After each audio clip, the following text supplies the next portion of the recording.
Hello everyone, I am here at the Burbank Marriott for Robo Toy Fest, and I have a guest here that we'd like to introduce you to.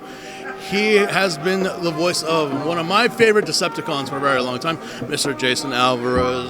Pleasure to meet you, sir. Good to meet you.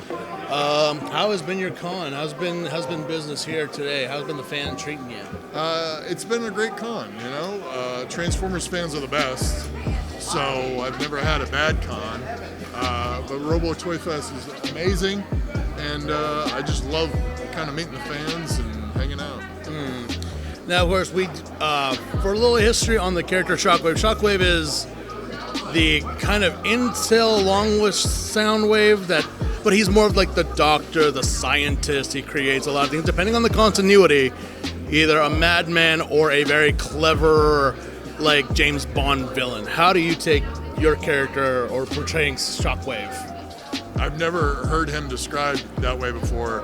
I've only heard him described as being the best, most intelligent, most logical, proper leader of the Decepticons. So I don't know who you've been talking to, but they sound insane.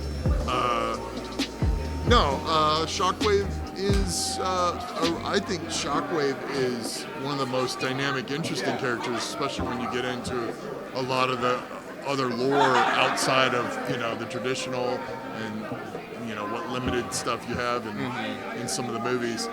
But I think, for example, Transformers 1 sets up a world where we can really explore, like, what happens to Shockwave and like, kind of like his whole journey. So, you know, I hear what you're saying about the haters talking about Shockwave, blah, blah, blah, but, you know, they're just hating.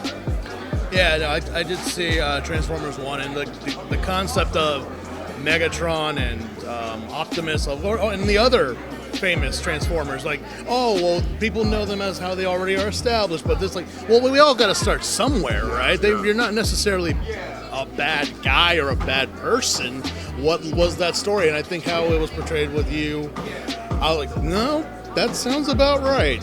Okay. And the cool thing was with that is a lot of the fans, you know, I would see maybe one comment where people would be like, that's not how Shockwave is. And then all the fans would like pile on and be like, no, you don't understand. Yeah. I see what they're doing. Yeah. They're setting it up. So, you know, it's cool. You get to see the development. You get to see, you know, the hero's journey for all these characters. A hero that, again, Shockwave along with Soundwave and the others could have been heroes, but chose to follow in a path. Well, they see themselves. Well, they were heroes. They are heroes. They are heroes, but they see themselves. Well, there's no such thing as good or bad. There's just different. It's just better views. PR. Yeah. I think the Autobots have a lot better PR. Yeah. So when we destroy them, they won't have that good PR anymore. Did you grow up watching the original Transformers? Or I was the most giant G1 fan ever. I would rush home from school. I had to have every toy. I was a spoiled kid in that sense. Did you have the original Shockwave? I had the original Shockwave, wow. And it pains me to say that I don't know what became of him. I don't know if it was lost when my grandparents' house was cleaned out.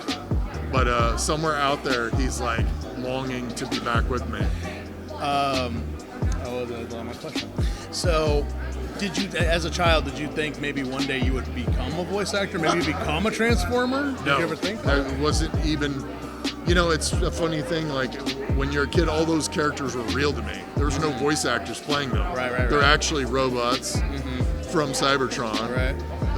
So the idea, if somebody would have said, "Hey, you want to grow up and play one?" I'd be like, "What?"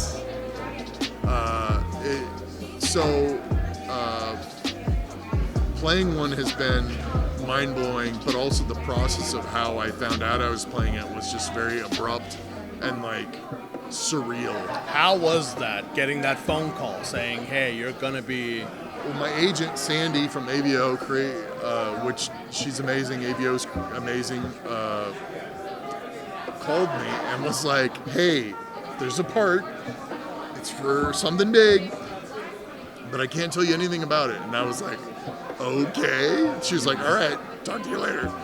And then I was just kind of like, up in the air, waiting to find out like if I got it. And then I was told that I got it, and then a little bit later I was told the character, and I was in shock because I was like, wait, what? And I thought, you know, because of the origin story, I thought there was a good chance maybe it's a small character, which it is a supporting character. Yes, but I feel like it's a very impactful supporting character who got good laughs, and also had a little bit more, as we talked about, had a little bit more ability to play than what you would think if you just went by like this static sort of idea of what Shockwave is, you know, it should be from that limited sense.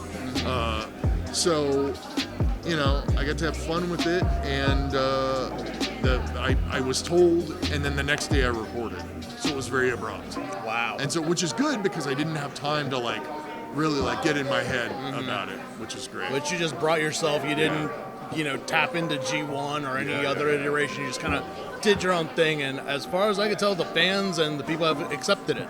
Yeah. So, could there possibly maybe be another one? Maybe could we see you again as Shockwave? Is there any projects that coming up that you can talk about? Or I mean, I could talk about some other stuff. I don't know about Transformers 1, 2.